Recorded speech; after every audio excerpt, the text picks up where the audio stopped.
First at 5. From the University of Florida's College of Journalism and Communications, you're watching WUFT News. At least 5 people dead and 8 others taken to the hospital in a mass shooting this morning in downtown Louisville. Another shooting occurred at a Louisville community college that left 1 person dead and another in the hospital, just hours after the first shooting. This is First at 5 from WUFT News. I'm Isabella Leandri. And I'm Avery Lotz. It goes without saying it was a very difficult morning in Louisville today. At the first shooting, an officer was one of the 6 people injured, and the suspected shooter was confirmed dead on the scene. NBC's Dan Sheneman has the details. 8:38 a.m. Active shooter at a bank in downtown Louisville. This was terrifying. It was terrifying. 3 minutes after the call, officers were on the scene. The suspect shot at officers. We then returned fire and stopped that threat. The suspect is deceased. Also dead, 4 victims, at least 9 others injured. 2 officers among the casualties. Police say their quick action likely saved lives. And I want to thank them and all our other law enforcement officers for responding and doing their best to try to save some of my friends. I have a very close friend that didn't make it today. And I have another close friend who didn't either, and one who's at the hospital that I hope is going to make it through. Federal authorities say this is being investigated as workplace violence. The suspect has been identified as Connor Sturgeon, white male, 23 years of age, who was employed at Old National Bank. His weapon of choice was a rifle. While police search for answers. Our community will continue to come together. We will find ways to love and support one another and the families and friends who have been directly impacted by these acts of gun violence. A call for unity in a time of grief. Dan Sheneman, NBC News. One of the injured officers was recently sworn in at the police academy. He is not in critical but stable condition. A second shooting in Louisville this morning, this time at a community college, has left 1 person dead and 1 in the hospital. According to authorities, the shooting happened outside of a building on the campus of Jefferson Community and Technical College around 11 a.m. 1 man died at the scene and a woman was transported to the hospital with unknown injuries. The suspect was on foot at the time of the shooting but fled in a vehicle. Authorities say that the campus has been cleared and is not under an active shooter threat. They also confirmed that the mass shooting at a downtown bank is not connected. This had nothing to do with our active aggressor situation earlier this morning. 2 people were shot out in front of the building. 1 is deceased at this time. The other one has been transported to the hospital, unknown on the injuries. At this time, it's still under investigation. They're trying to pull video from the school and video from the surrounding area. The campus is closed for the remainder of the day. An update on the Marion County triple murder investigation. A 3rd suspect has been arrested in the recent murders of 3 teenagers. The victims were shot and killed and found in various parts of a rural Marion County community. We go now to Kennedy Mason, who has details on the arrest. 16-year-old Charge Bruton was arrested Saturday for the deaths of 3 victims, all under 18. U.S. Marshals and Lake County Sheriff's Office located him south of Groveland, Florida. Now, I will get him. I will find him. And justice will be completed. Marion County Sheriff Billy Woods kept his promise. 16-year-old Taj Bruton and his 2 co-defendants, 17-year-old Robert Robinson and 12-year-old Christopher Atkins, are all in jail. This comes after the killing of 16-year-old Layla Silvernail, 16-year-old Camille Corliss, and 17-year-old Boy, all within 3 days of each other. Bruton was charged with carjacking with a firearm, aggravated assault, grand theft of a motor vehicle, fleeing to elude law enforcement officer, and tampering with an electronic monitoring device. And additional charges are coming. Prosecutors say they are going to aggressively pursue the prosecution of all 3 defendants. Robinson and Atkins were taken into custody Thursday and have been charged with first-degree murder. This is the video Marion County Sheriff's Office posted on their Facebook showing the arrests. Woods says all 3 of the suspects are affiliated with gangs. Early this morning, officers responded to a hostage situation in Polk County that is now resolved. At the north end of Lindsay Place in Lake Wales, at the intersection with Tartan Loop, the hostage situation happened before 8:30 a.m., according to the Polk County Sheriff's Office. There were 2 deceased men inside the home it happened in. The suspect and the victim, who's the suspect's adult stepson, are dead. A cold front dumped rain on the peninsula over the weekend, and despite a slight reprieve from the rain, it hasn't quite been dry in Gainesville today. I'll be monitoring the skies throughout the week, but WUFT's Shawn Humphrey joins us now with the weather forecast. Well, as you can see, it's quite overcast and nasty as it has been much of the day here in Gainesville and across north central Florida for the rest of the week. There'll be a chance for rain every single day, with chances peaking later in the week. I'll tell you more about that in our full weather forecast. But for now, the temperatures right now in the area, 68 degrees in Gainesville and across the board, sticking in the mid to high 60s, low to mid 70s, down up to 75 in Crystal River, 68 degrees here in Gainesville. A low temperature for the area around 63 degrees in both Palatka and Jacksonville. And as we look at our hour-by-hour forecast, we see those temperatures start to dip lower and lower as we get into the latter parts of the night into the early morning. Slight chance for rain this evening as we keep going. And these are the low temperatures for the area tonight, and I'll send it back to you. Florida Representative Chuck Clemens introduced a bill today that could give the governor jurisdiction over Gainesville Regional Utilities leadership. The representative from Newberry has said his bill could stabilize GRU and make it more representative of the customers it serves. But local labor unions have dissented, arguing the bill is state overreach into local public utilities. Clemens' bill, if passed, would allow Governor Ron DeSantis, rather than the Gainesville City Commission, to appoint a 5-member board to oversee GRU. GRU has been subject to scrutiny for some time, especially following the findings of a bipartisan joint legislative auditing committee, which revealed the utility company was in $1.7 billion of debt. In addition to the change in the appointment process, Clemens has cited the bill as being more representative of GRU customers. One board member must be a residential customer, another must be a private non-governmental user, and the following 3 must possess pertinent knowledge of one or more specific fields related to utility governance.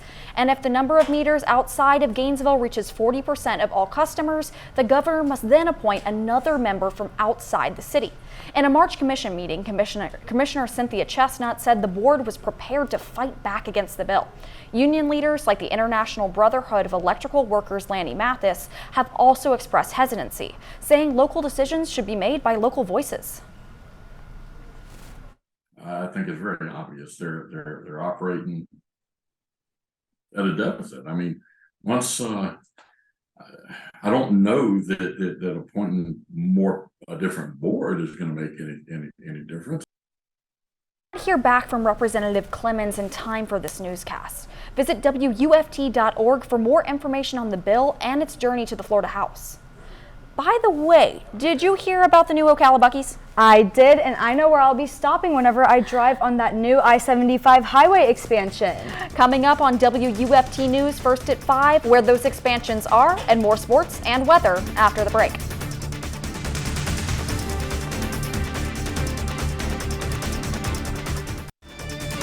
You're watching WUFT TV News.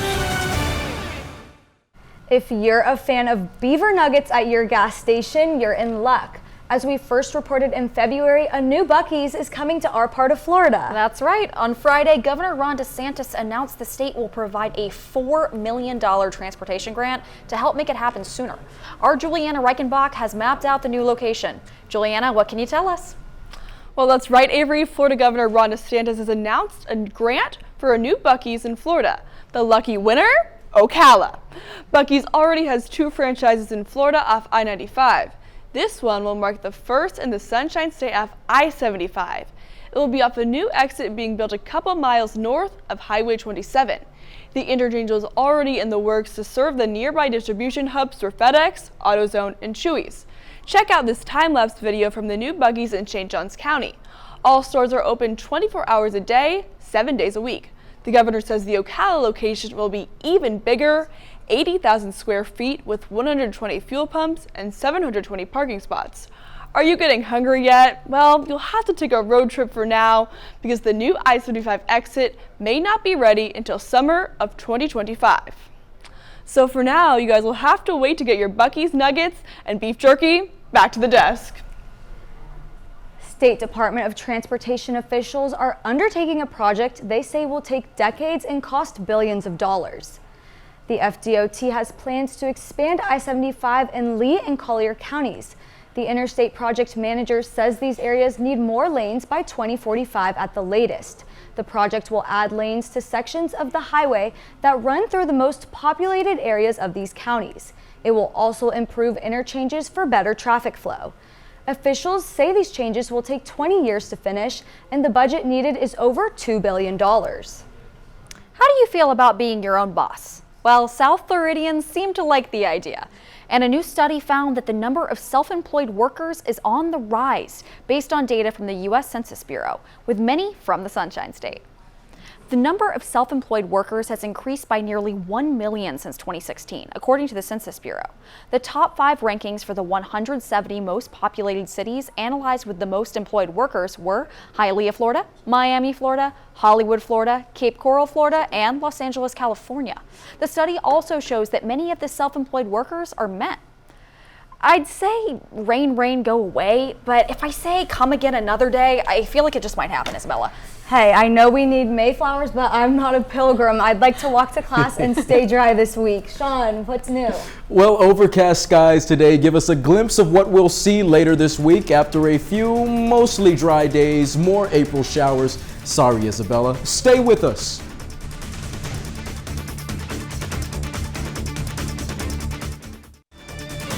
You're watching WUFT TV News. Well, it's been overcast. We've had a few showers, a bit of drizzle throughout the day today in Gainesville. Right now it's 68 degrees with winds coming out of the north-northeast at 16 miles per hour. Here's a live look at Crystal River. I know I've never seen this graphic before, and it looks pretty awesome to me. It's something brand new, and right outside the swamp you see those overcast skies above us, making it feel swampy outside. And if we move forward eventually this evening, our 3-part forecast will show you those temperatures dropping to the high 50s. Around 1 a.m. we start approaching the lows for tonight, and there is a slight chance of rain around 5 p.m. this evening, but those chances will be decreasing as we get into the latter parts of the evening. The low temperatures tonight, 59 degrees in Gainesville and across the board in Alachua County, high 50s up to 60 in Keystone Heights in northeast Alachua County, down south down I-75 in Marion County, much of the same, 60 degrees, the low for tonight, the forecasted low in Ocala. And we've got a chance for rain most of the week this week, all of the week actually. There's a chance for rain, but for tomorrow you might get a stray shower or two. It should be expected to be a little bit drier than it will be the rest of the week. Tuesday's highs show you 71 degrees in Gainesville, the outlier for the area 80 degrees in Crystal River. And those high temperatures for Wednesday, warming up just a little bit, 78 degrees in Gainesville. That low pressure system is going to be dumping rain on us getting into Thursday. So slight chances of rain most of the week, but the highest chances on Thursday, the orange and blue game. I hate to tell you, you might feel a little bit of showers going into the night while Graham Mertz and Jack Miller are competing for that starting job. But for the rest of the 6-day forecast, I'll get you a close look at that. You'll see the chances for rain increasing as we get into the latter parts of the week and dropping back down to 20% on Saturday. We are forecasting rain once again on Sunday, and then the temperatures will slide right back down. And in the words of DJ Casper Slide, I'm out of here, y'all. Peace. It's the end of college basketball season, but I know the transfer portal has been very active. Yeah, I saw on Twitter yesterday the Gator men's basketball team landed their second signee. What should we know about him, Kaitlyn? Well, he is a 7'1" center from Marshall and has quite an impressive resume from his freshman season. I'll tell you all about him after the break.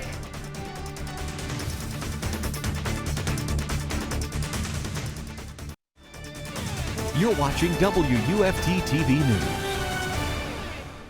Welcome to sports. I'm Kaitlyn Wadulack. Major news for Gator men's basketball as the team has signed 7'1" center Micah Hanlongton. The news was announced today on Twitter when Hanlongton confirmed his commitment. The 2023 Sun Belt Freshman of the Year had quite a successful freshman season at Marshall. He ranked 11th in the nation with 2.3 block shots per game and 16th with 9.8 rebounds per game. He is the second signee out of the transfer portal this offseason for the Gators. It was a packed weekend full of Gator sports action. First, with Florida baseball, the Gators secured another series win, this time against SEC rival Tennessee. Over in Knoxville, Florida defeated the 11th ranked Volunteers in the series' first two games Thursday and Friday. On Saturday, though, the Gators' broom stayed in the closet as Tennessee dominated Florida 14-2 in 8 innings. Despite the loss, Florida extended their series wins to 8 and picked up their 4th straight conference series victory. Up next, the Gators host in-state rival Florida State for a midweek matchup tomorrow. First pitch is set for 6 p.m. Over at Katie Cecil Presley Stadium this weekend, Gators softball also landed a series win over their conference opponent, the Auburn Tigers. Like baseball, though, Florida dropped their series finale on Saturday to the Tigers 7-0. Florida next hosts North Florida Wednesday. First pitch is scheduled for 6 p.m. In Gator men's tennis on Sunday, Florida fell to 7th-ranked Georgia 4-3 after dropping a pair of 3-set matches. UF holds a 12-10 overall record and are 5-5 in SEC play. Florida next faces North Florida Tuesday at home at 5 p.m. Gator fans, we are now just 3 days away from the annual Orange and Blue game. Spring practice wraps up for the Gators tomorrow. Gator Nation will get their first look of the upcoming talent on the 2023 roster. Kickoff Thursday is at 7:30 p.m. Kaitlyn, it's your last day anchoring with us, isn't it? Yeah, it is, and it's been a really great 3 semesters, and I couldn't have had a better 3 semesters here. And I'm just really grateful. My parents actually came up today and are here from Tampa to watch my last sportscast, so really special, and I love WFT. I love you guys. And we love you too, Kaitlyn. Thank you so much for your service to sports. We wish you the very best of luck in everything you continue to do in the future. You'll be amazing. Speaking of family, hug your brother or text your sister. It's National Siblings Day. That's right. It's the perfect time to celebrate your loved ones. Your relationship with your siblings will evolve over the years, providing comfort and encouragement, but also competition. Whether they're your lifelong best friend or your worst enemy, you're stuck with them for life. The best way to show your siblings some love is reaching out or spending time with them. And for people without siblings, reach out to the friends in your life that feel like family. That's our show, everyone. Make sure to hug your siblings today. I'm gonna hug my TV sister, Isabella. Thanks for watching, everyone. Have a wonderful night.